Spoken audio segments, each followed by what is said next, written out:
Welcome to my YouTube channel Normal Lamba, ageing with dignity and caring for the elderly mind. ये topic है आज के episode का। तो ये medical interactive session doctor GC Shah Medanta hospital Noida में ये कंडक्ट कर रही है और मुझे पूरी उम्मीद है कि अगर आपके मन में भी कोई क्वेश्चन होगा तो उसका रिप्लाई आपको इस एपिसोड में मिल जाएगा। तो आप इस एपिसोड तक एंड तक देखिए। मेरे चैनल को अगर आपने सब्सक्राइब नहीं किया सब्सक्राइब कीजिए, बेल आइकन दबाना मत भूलिए, लाइक कीजिए, कमेंट कीजिए और शेयर कीजिए। Thank you very much. God bless. Following के बारे में the next session will be of doctor Dhruva Dharmesh Shah on mental health. So let us all welcome doctor Dhruva Dharmesh Shah for the next session. May I request Madam Savita and Madam Manju to formally welcome Dr. Dhruva Dharmesh Shah on behalf of all of us. Please. Please open the bouquet.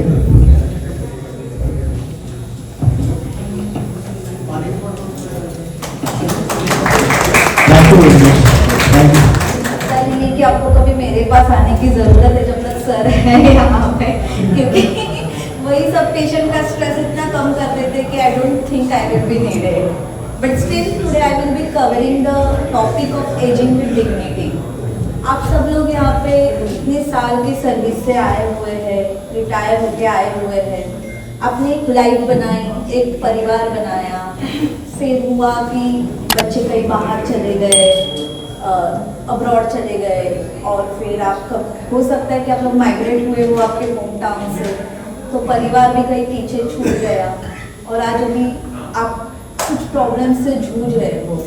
पर इसमें आपको एक चीज़ नहीं भूलनी है, जो struggle आपने किया है और उससे जो आपको एक डिग्निटी मिली है। इसीलिए हमने इसका टॉपिक लिखा है ageing with dignity.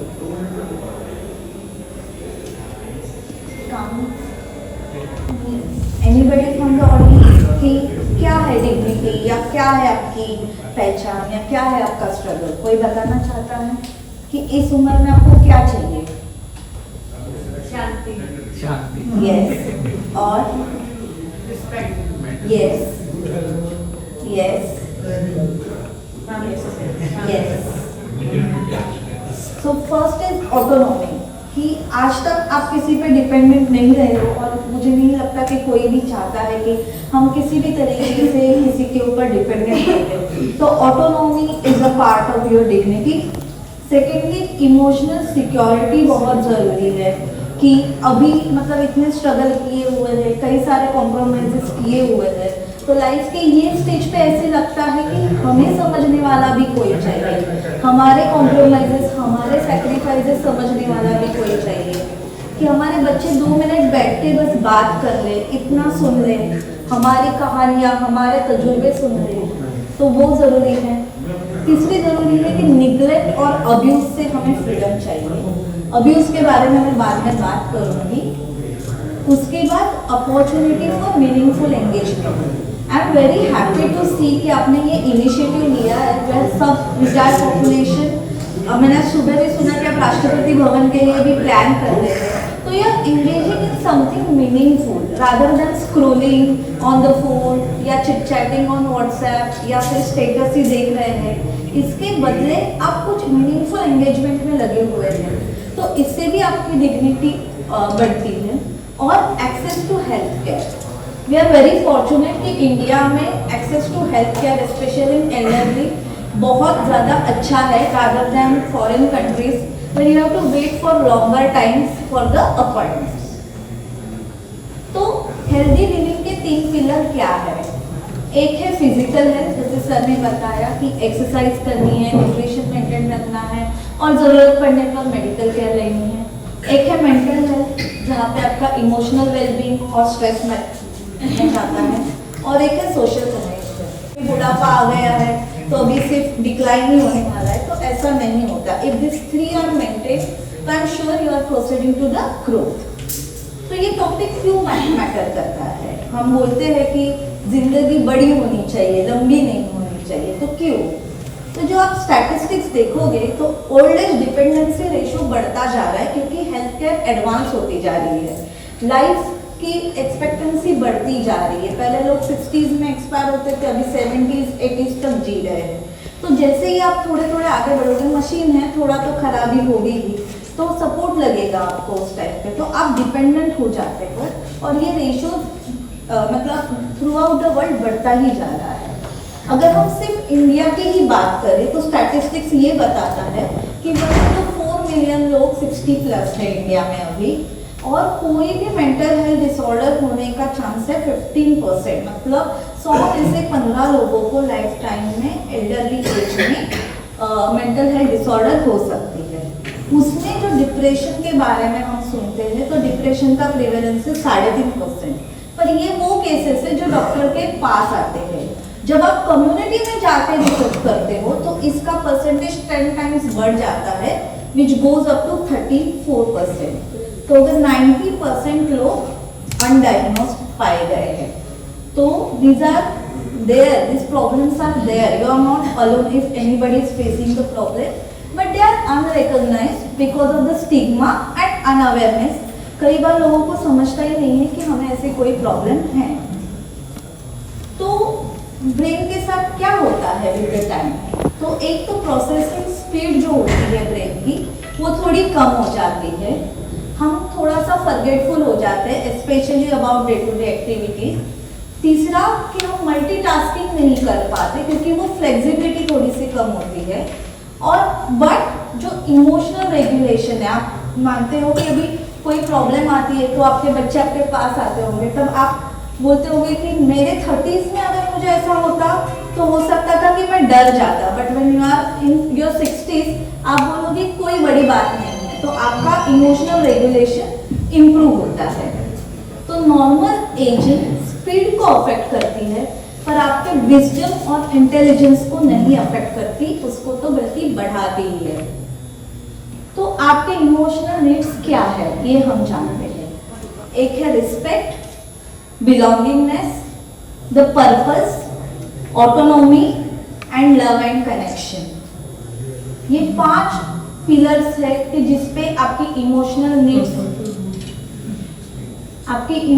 Needs depend करती है, और अगर ये पर्पसेस फुलफिल हो रहे कहीं ना कहीं से, तो आपकी इमोशनल हेल्थ अच्छी है। तो कभी कभी सब बोलते हैं कि आप काउंसलिंग करो मैम, कि ये करो, पर समटाइम्स मुझे लगता है कि आपके लिए सबसे ज़्यादा ज़रूरी 3 ही चीज़ें हैं, time, respect and genuine attention.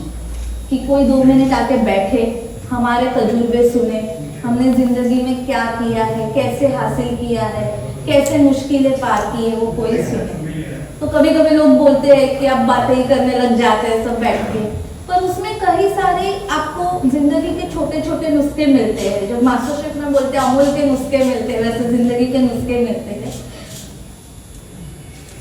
तो रिटायरमेंट के बाद क्या होता है, रिटायरमेंट में सिर्फ फाइनेंशियल ट्रांजिशन नहीं होता, तो आपका साइकोलॉजिकल ट्रांजिशन भी होता है। एक तो आप थ्रू आउट मतलब एक आपका यूथ है, यंग एज है, वो पूरा टाइम काम कर रहे थे और आपकी एक प्रोफेशनल आइडेंटिटी बनी थी कि ISL में ऑफिसर है या ये चेयरमैन है या इन्होंने इस पोजीशन में काम किया, and all of the sudden वो प्रोफेशनल आइडेंटिटी चली जाती है।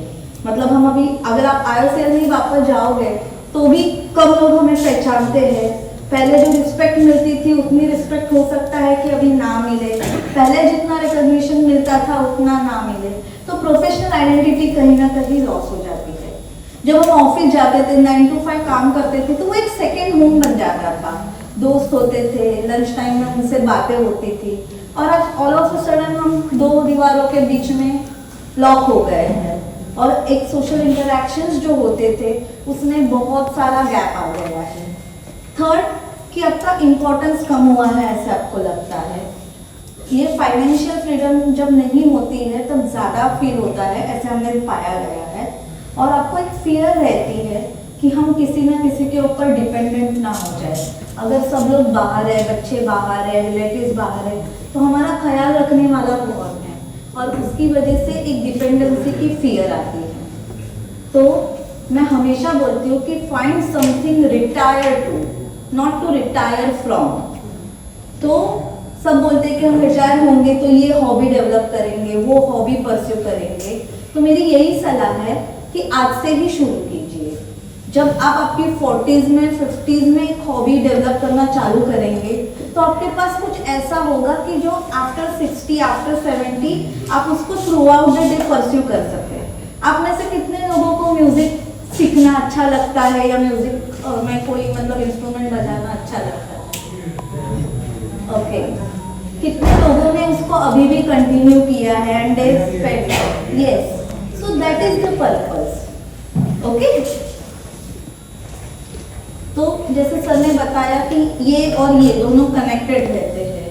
तो अगर ये जो कॉमन डिसीजेस पाई जाती है फिजिकल हेल्थ, अगर आपकी फिजिकल हेल्थ अच्छी है तो आपका रेजिलियंस भी इम्प्रूव होता है और क्वालिटी ऑफ लाइफ भी इम्प्रूव होती है। तो कॉमन मेंटल हेल्थ चैलेंजेस हम क्या क्या पाते हैं कि जो इस एज में आते हैं? सबसे कॉमन है डिप्रेशन, एंजाइटी, और उससे भी ज़्यादा एक साइलेंट एपिडेमिक अभी चल रही है जो है लोनलीनेस की। उसके बाद आता है डिमेंशिया, स्लीप डिस्टर्बेंसेस और एडजस्टमेंट इश्यूज। तो हम पहले लोनलीनेस के बारे में बात करते हैं। ये लोनलीनेस खुद ही डिप्रेशन करवा सकता है, मॉर्टेलिटी रिस्क बढ़ा सकता है और कॉग्निटिव डिक्लाइन करवा सकता है। तो ह्यूमन क्यों ऐसा होता है? क्योंकि human is a social animal. हम बचपन से पढ़ते हैं कि हम बाकी एनिमल्स से अलग क्यों है, क्योंकि हम सोशल एनिमल्स हैं और कनेक्शन इज हमारी एक बेसिक साइकोलॉजिकल नीड है। जैसे आपको नींद जरूरी है, खाना जरूरी है, सोना जरूरी है, वैसे ही डेली इंटरेक्शंस भी जरूरी है।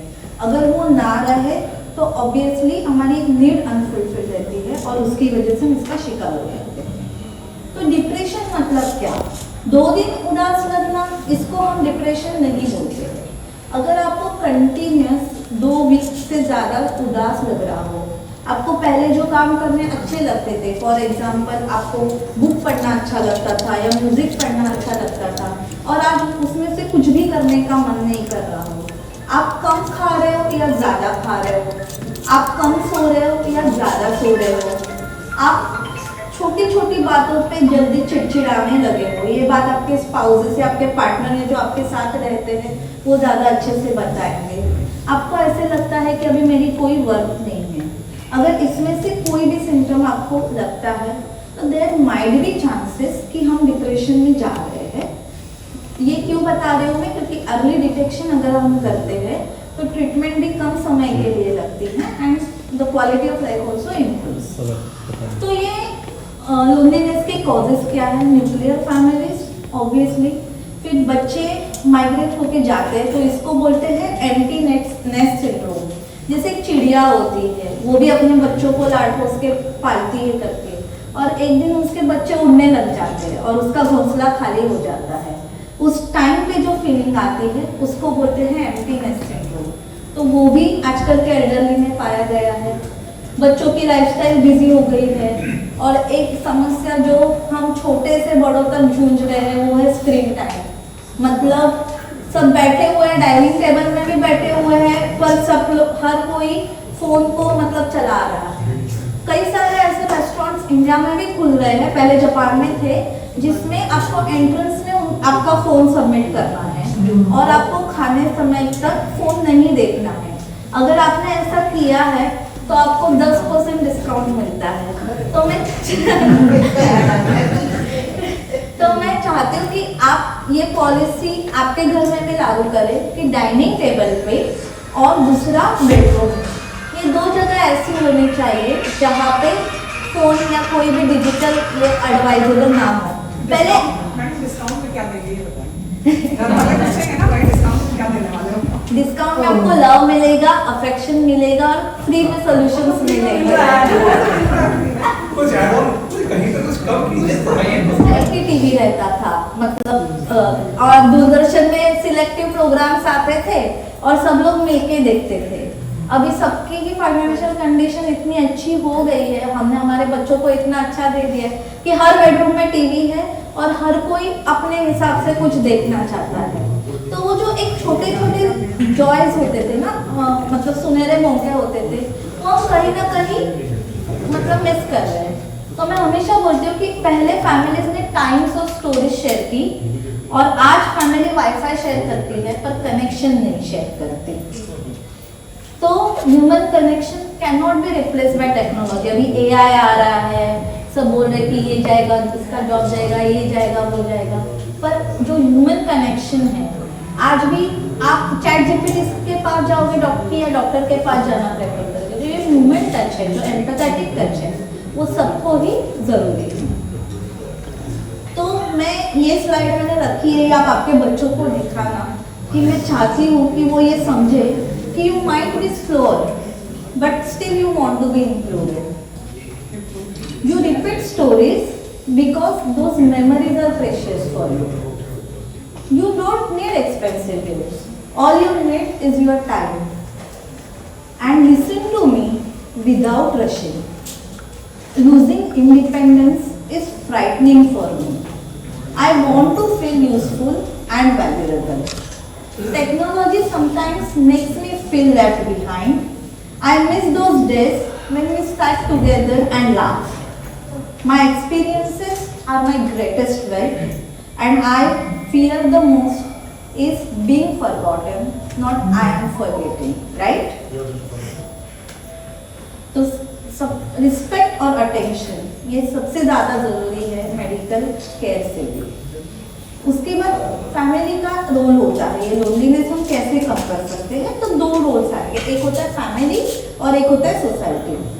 तो आप क्वालिटी टाइम स्पेंड कीजिए। हो सकता है कि आपके बच्चे मंडे टू फ्राइडे ना आपके साथ टाइम स्पेंड कर सकते हैं, पर एटलीस्ट सैटरडे या संडे में आप क्वालिटी टाइम स्पेंड कीजिए। अभी एक नया फंडा चल रहा है फैमिली गेट टुगेदर, तो आप 6 महीने में एक बार क्यों ना हो कि फैमिली गेट टुगेदर, जो मतलब नानी के साइड में या दादी के साइड में आप फैमिली गेट टुगेदर कर लीजिए। आप इंडिपेंडेंट होने की कोशिश कीजिए छोटी छोटी चीज़ों पे। जैसे कोई चीज़ बच्चा दिखाता है फ़ोन में कि मम्मा ऐसे ऑर्डर करो, तो हम तुरंत से बोल देते ये सब मुझे नहीं आता, आप कर लो। पर उनके साथ बैठ के सीख लीजिए कि जोमेटो से ऑर्डर कैसे करना है, ब्लिंकिट से ऑर्डर कैसे करना है। तो आपको सिर्फ फिजिकली नहीं पर ये टेक्नोलॉजी वाइज भी इंडिपेंडेंट होना सीखना पड़ेगा। फिर उसके बाद आपके लाइफ एक्सपीरियंसेस को उनको सुनाइए, तजुर्बे स्टोरीज की तरह, खास करके आपके ग्रैंड चिल्ड्रंस को, बिकॉज वही उनके अंदर एक अच्छा रेजिलियंस बनाएगी, उनकी मेंटल हेल्थ हेल्दी करेगी। फिर आता है सोसाइटी के क्या रोल है। तो जैसे एक आपका अच्छा क्लब बना हुआ है या फिर सीनियर ग्रुप्स, अभी तो सीनियर सिटीजन सोसाइटीज भी बनने लगी हैं जिसमें सब गेटेड कम्युनिटीज होती है and everything is available including medical care. फिर मेंटल हेल्थ अवेयरनेस इंक्रीज करना जैसे आज हम कर रहे हैं, एंड इंटर जनरेशन इंटरैक्शंस, खास करके 1 जनरेशन लोअर मतलब आपके जो ग्रैंड चिल्ड्रन है उनके साथ इंटरैक्शन बढ़ाना, दैट विल बी हेल्पफुल।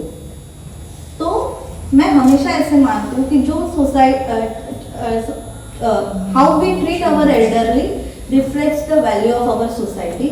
और आज जहाँ पे आप हो कहीं ना कहीं हम भी वहीं पे आने वाले हैं। तो अगर हम ऐसी हेल्दी सोसाइटी बना पाए तो ही हमारे बच्चे भी हमारी बात मान सकते हैं। किसको किसको वृद्ध मित्र के बारे में पता है? आप में से किस किसको वृद्ध मित्र के बारे में पता है? वृद्ध मित्र नहीं। तो एक सोसाइटी है जो मतलब ये सब कोलैबोरेशन करती है जिसका नाम है स्कूल। ये department of social justice and welfare का इनिशिएटिव है। तो इसमें कई सारी चीज़ें दी गई है और कई सारे मतलब खास करके जो रूरल एरियाज में या अर्बन एरियाज में जो लोग अकेलेपन से लोनलीनेस से जूझ रहे हैं उनको इमोशनल सपोर्ट देने के लिए मतलब people visit their houses and listen to their story. जैसे फॉरेन में पैसे देके मतलब आप बुलाते हो लोगों को कि एक ह्यूमन कनेक्शन के लिए, हमारे गवर्नमेंट ने और स्कूल ऑर्गेनाइजेशन इसको फ्री में किया है। That is a NGO which is working for elderly. और आप इसको स्कैन कर सकते हो, उनकी साइट पे जा सकते हो। They have lot of initiatives, तो आप उसको पढ़ सकते हो। फिर एल्डर अब्यूज, एक होता है नेग्लेक्ट कि छोटे छोटे ओकेजन्स है जिसमें निगलेक्ट कई तरीके का होता है, पर जो ओवरऑल हम बोलते हैं कि उसमें आपको इंक्लूड ना किया जाए, डिसीजन मेकिंग में आपको इंक्लूड ना किया जाए। एक होता है फाइनेंशियल एक्सप्लॉयटेशन, फिर होता है फिजिकल अब्यूज, आई होप कि कभी किसी को फेस ना कर दिया जाए, पर ये समस्या आपको आप मानोगे नहीं, बहुत घरों में अभी भी है कि एल्डरली में, और ऐसा नहीं है कि रूरल में कम है और अर्बन में ज़्यादा है, जो लोग खास करके डिमेंशिया से या डिप्रेशन से जूझते हैं या कहीं किसी साइकेट्रिक इलनेस से जूझते हैं, उनको एक कमरे में बंद किया जाता है, और अगर वो सुनते नहीं है, सोते नहीं है, शोर मचाते हैं, तो उनके ऊपर कभी ना कहीं फिजिकल अब्यूज़ भी होता है। और एक होता है इमोशनल अब्यूज़, कि आपको इमोशनली मतलब एक्सप्लॉइट किया जा रहा हो, आपको सेंटिमेंटली किया जा रहा हो। फिर आता है सबसे कॉमन प्रॉब्लम, स्लीप इश्यूज। तो स्लीप इश्यूज में क्या होता है कि हमारी जो स्लीप है वो 5 हिस्सों में बांटी गई है। जैसे जैसे आप मतलब एज बढ़ती जाती है, वैसे वैसे वो स्लीप की ड्यूरेशन और क्वालिटी कुछ कुछ लोगों में खराब होती है। तो एक तो होता है स्लीप इनिशिएशन, मतलब आपको नींद आने में ही टाइम लग रहा है, 1 घंटा हो गया, 2 घंटा हो गया, नींद ही नहीं आ रही, या फिर रात को बार बार उठना पड़ रहा है, या फिर एक बार आप उठ गए तो फिर से सो नहीं पा रहे हो, या फिर डीप स्लीप नहीं आ रही, कहीं ना कहीं सपने ही चलते रहे हैं और ऐसा लग रहा है आप सोए हो तो भी आप सोए नहीं हो। तो एक तो होता है मेडिकल प्रॉब्लम्स, खास करके जो फ्रिक्वेंट अवेकनिंग एट नाइट है, इसमें सर ने जैसे बताया कि प्रोस्टेट की प्रॉब्लम्स की वजह से बार बार यूरिनेशन के लिए जाना पड़ता है, प्यास लगती है, यूरिनेशन होता है, डिप्रेशन, एंजाइटी, कुछ आप मेडिकेशंस लेते हो जो इंसोम्निया कॉज करते हैं। दिन भर पहले हम ऑफिस जाते थे, दिन भर थकते थे, घर आके सो जाते थे, अभी वो जो टाइम है, जो फिजिकल एक्सर्शन है, मेंटल एक्सर्शन है, वो नहीं हो पा रहा, या फिर आपका जो स्लीप शेड्यूल है वो इरेगुलर है। तो ये अगर स्लीप डिस्टर्बेंसेस अनट्रीटेड रहे तो इरिटेबिलिटी पाई जाती है, कॉन्सेंट्रेशन की कमी पाती है, मेमोरी प्रॉब्लम्स होते हैं, और अगर ये लॉन्ग टर्म अनडिटेक्टेड रहा तो फिर आपके डिप्रेशन और कॉग्निटिव डिक्लाइन के चांसेस भी बढ़ सकते हैं। तो इसके लिए हमें क्या करना है? तो जैसे हम हाइजीन फॉलो करते हैं, वैसे ही एक टर्म है स्लीप हाइजीन। तो स्लीप हाइजीन में क्या क्या किया जाता है? फिक्स टाइम पे सोना, फिक्स टाइम पे उठना, फिर सोने के 1 घंटा पहले कोई भी तरीके की स्क्रीन, टीवी, मोबाइल, लैपटॉप नहीं देखा जाएगा, क्योंकि सर ने जैसे बताया कि जैसे शाम हो जाती है वैसे मेलाटोनिन सिक्रेशन बढ़ जाता है, और जब आप कोई भी स्क्रीन खोलते हो तो ब्रेन को सिग्नल जाता है कि अभी सुबह हो गई है, और वो मेलाटोनिन सिक्रेशन फिर से कम होने लगता है, इसी वजह से आपको नींद आने में लेट हो जाता है। कई लोग बोलते हैं कि हम फोन देखते देखते सोते हैं, तो आप टायर्ड होके थोड़ी देर सोते हो, तो जो क्वालिटी ऑफ स्लीप है वो इतनी अच्छी नहीं होती। 5 बजे के बाद चाय, कॉफी, कोल्ड ड्रिंक को आपको कम करना चाहिए। उसके बाद आपको बेड पे तभी जाना चाहिए जब आपको नींद आ रही है, उसके पहले आप बुक पढ़िए, आप मतलब पुराने गाने, किशोर कुमार के गाने, रफ़ी साहब के गाने सुनिए, ये सब कीजिए ताकि आपकी नींद जो है वो हेल्दी रहे। फिर डिमेंशिया, तो हर कोई पूछता है कि हम थोड़े से भूलने लग गए तो हमें डिमेंशिया है क्या, मतलब हमें भी डिमेंशिया हो गया है क्या? तो थोड़े बहुत जो मेमोरी के डिस्टर्बेंसेस है वो आना नॉर्मल है, क्योंकि ब्रेन का, मैं आगे बताऊंगी, एक ही प्रिंसिपल होता है, यूज इट और लूज इट। अगर आप ब्रेन यूज नहीं करोगे तो आपके जो साइनेप्सेस है, न्यूरॉन्स है, वो कम होते जाएंगे और आपका ब्रेन धीरे धीरे काम करेगा। जैसे पहले कैलकुलेटर नहीं थे, हम कई सारे हिसाब मतलब हाथों पे ही कर लेते थे, आजकल हम सब चीज़ों के लिए कैलकुलेटर। कितने लोगों को अभी नए नए फ़ोन नंबर जो आपने स्टोर किए हैं वो याद है? ये सब चीज़ें भी याद नहीं, और कोई याद करना भी नहीं चाहता। बर्थडेज का भी नोटिफिकेशन अभी फेसबुक पे आ जाता है और इस पे आ जाता है, तो ये कई सारी चीज़ें हम इंटेंशनली याद करना छोड़ दिए थे, तो उसकी वजह से भी प्रॉब्लम हो सकती है। अभी कैसे पहचानेगा कि किसी को डिमेंशिया हो रहा है या कोई मेमोरी प्रॉब्लम्स की शुरुआत हुई है?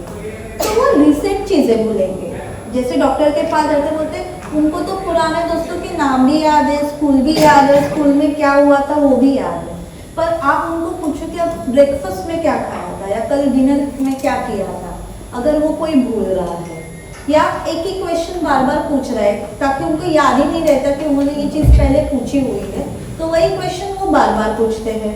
उनकी पर्सनालिटी में चेंजेस आते हैं, मतलब थोड़ा सा ड्रेसअप होने में प्रॉब्लम होती है, या फिर बहुत इरिटेबल होने लगते हैं, बहुत अग्रेसिव होने लगते हैं, थोड़ी बहकी बहकी बातें करने लगते हैं, तो एक फ्रंटोटेम्पोरल डिमेंशिया होता है, उसकी शुरुआत ऐसे होती है। पहले आप बहुत अच्छे से फाइनेंसेस मैनेज करते थे, अभी आपको बेसिक कैलकुलेशन करने में दिक्कत हो रही है। आप कोई रास्ते पे जा रहे हो और आप भूल ही गए कि घर वापस कैसे आना है। अगर ये कोई मतलब प्रॉब्लम हो रही है, मतलब आपकी डेली लिविंग की लाइफ एक्टिविटीज अफेक्ट हो रही है, तो आपको डॉक्टर को जरूर दिखाना चाहिए। तो नॉर्मल एजिंग में क्या है कि ऑकेजनली आप फॉरगेट कर सकते हैं, पर अगर फ्रिक्वेंटली आप क्लोज फैमिली मेंबर जिनको आप रोज मिल रहे हो उनके भी नाम भूल रहे हो, ऑकेजनल अगर ऑब्जेक्ट डिस्कस हो रहे ठीक है, पर अगर ये रेगुलरली हो रहा है और आपको डिफिकल्टी ही हो रही है कि डेली टास्क करने में, या फिर जो क्वेश्चन पहले पूछे थे उसके बारे में आपको फिर से बताने में दिक्कत हो रही है, तो हो सकता है कि आपको डिमेंशिया की बीमारी हो सकती है। तो इसको कैसे हैंडल करना है, कॉग्निटिव हेल्थ को कैसे, कॉग्निटिव मतलब आपकी बेसिक मेमोरी और डेली एक्टिविटीज को, तो एक तो कोई नई हॉबी या नया कुछ स्किल डेवलप करने की हमेशा कोशिश करनी चाहिए। आप कोई इंस्ट्रूमेंट सीख सकते हो, आप इस उम्र में भी वैदिक मैथ सीख सकते हो, आप इस उम्र में भी नई बुक्स पढ़ सकते हो, बुक्स के रिव्यू कर सकते हो, आप कुछ डॉक्यूमेंट्रीज भी देख के उनके ऊपर चर्चाएं कर सकते हो, ताकि आपकी ब्रेन को तुरंत कांस्टेंट स्टिमुलेशन मिलता रहे। फिर होता है सोशल इंटरेक्शन, वो तो आप लोग कर ही रहे थे, पर अगर कोई नहीं कर रहा तो सोशल इंटरेक्शंस की भी उतनी ज़रूरत है। एक्सरसाइज करने से जो टॉक्सिक मेटाबोलाइट्स होते हैं वो एलिमिनेट होने में हेल्प होती है। एंडोर्फिन जैसे अच्छे हार्मोन सीक्रेट होते हैं, उससे मूड भी अच्छा होता है और मेमोरी भी अच्छी होती है। ब्रेन पजल्स, सुडोकू आता था पहले पेपर में, आजकल उसकी तरफ मुझे वेरी गुड वेरी गुड। तो पहले बहुत सारे लोग करते थे, अभी मतलब या फिर वो शब्द वाला आता था कि ये करना है, तो अभी ये आपको नेट में भी मिल जाएगा, या आपके वो एडिक्शन हो गया है। हाँ, तो वो अच्छी बात है। Good addictions are helpful. आपके ग्रैंड चिल्ड्रन के साथ क्रॉसवर्ड करके एक गेम आती है जिसमें स्पेलिंग सी करनी रहती है, तो आप वो कर सकते हो, तो it will be a bonding time as well as आपकी भी ब्रेन डेवलप हो रहा है, उनका भी ब्रेन डेवलप हो रहा है। एंड मेडिटेशन एंड माइंडफुलनेस के बारे में मैं थोड़ा बताना चाहती हूँ। सब लोग उसको मेडिटेशन से कंफ्यूज करते हैं, पर ये एक अलग टेक्निक है, ये एक बुद्धिस्ट टेक्निक है। तो इसमें कहते हैं कि आप इस मोमेंट में प्रेजेंट रहो, ये one day at a time जैसे बोलते हैं, वैसे उसमें बोलते हैं one moment at a time. जैसे सुबह कितने लोगों ने चाय पी, सभी ने पी नहीं, इधर नहीं, जो घर पे बनी होती थी तो कितने लोगों ने उसकी चुस्कियां लेते समय ये देखा कि आज मसाला डला है कि नहीं, आज अदरक डला है कि नहीं, आज चीनी डली है कि नहीं, या दूध कोई बदल तो नहीं गया। ये सब हम नहीं सोचते। सिंपल ब्रेकफास्ट भी करते हैं तो एक तरफ फोन चल रहा होता है और एक तरफ हम ले रहे होते हैं। तो ये ना करके आप जो खाना खा रहे हैं या जो आप काम कर रहे हैं उसका टेक्सचर, उसका टेस्ट, उसका स्वाद, उसका टेम्परेचर, अगर इतनी गहराई में जाके उसको करोगे तो ऑटोमेटिकली आपका ब्रेन ज़्यादा एक्टिवेट होता है और माइंडफुलनेस से जो एंजाइटी है वो कम होने में बहुत हेल्प होती है। जैसे सर ने बोला कि हम फ्यूचर में ही रहना चाहते हैं और that is the reason of the stress, तो माइंडफुलनेस उसको ही अवॉइड कर देता है और फ्यूचर से आपको प्रेजेंट में लाता है। तो मैंने जैसे पहले बोला था कि यूज इट और यू लूज इट, ये ब्रेन का प्रिंसिपल है। फिर आता है कि आपको हमारे पास कब आना है, मतलब या आपने मतलब किसी इसको लगता है अगर इमोशनल चेंजेस है कि कोई बोल रहा है कि दुनिया में कुछ रहा ही नहीं है, मतलब मुझे एकदम ही कोई मदद करने वाला ही नहीं है, जो प्रीवियसली एंजॉयबल एक्टिविटीज थी उनके लिए वो आज एंजॉयबल नहीं है, अकेले अकेले कोई रहने लगा, आपका कोई दोस्त है या आपके ग्रुप में कोई पहले हमेशा एक्टिव रहता था, आजकल वो एक पीछे कहीं बैठ जाते हैं, कुछ पूछते नहीं हैं, कुछ बोलते नहीं हैं, या फिर किसी में चिड़चिड़ापन या शक लेना, बहकी बहकी बातें करना, ये कोई लक्षण आपको दिख रहा है, या डिमेंशिया के लक्षण तो मैंने आपको बताया, इंसोम्निया या सेफ्टी कंसर्न्स हो रहे हैं कि वो सब लोग ऐसा मानते हैं कि अगर कोई सुसाइड के आइडियाज बता रहा है कि मुझे मरने की इच्छा हो रही है, मुझे सुसाइड करने की इच्छा हो रही है, तो लोग बोलते हैं वो अटेंशन। तो मैं बताना चाहती हूँ ये बहुत बड़ा मिथ है। अगर कोई सुसाइडल आइडियाज बता रहा है आपको, तो हाईली लाइकली कि वो पर्सन आगे जाके सुसाइड कमिट कर सकता है। तो अगर कोई आपके पास ऐसे बात करता है, अपना मन खाली करता है, तो आप प्लीज उसको डॉक्टर के पास लेके आना जरूरी है, क्योंकि ये सुसाइड की सबसे सिग्निफिकेंट वार्निंग साइन होती है। तो अभी हम देखते हैं कि आप बताइए हम मुझे कि आपको ये स्टेटमेंट मिथ लगता है कि फैक्ट लगता है कि depression is a normal part of it? क्या लगता है? No, right, it's a myth. Memory loss happens to everyone? No. Very good, सब जगह। Elderly people cannot change their habits. No.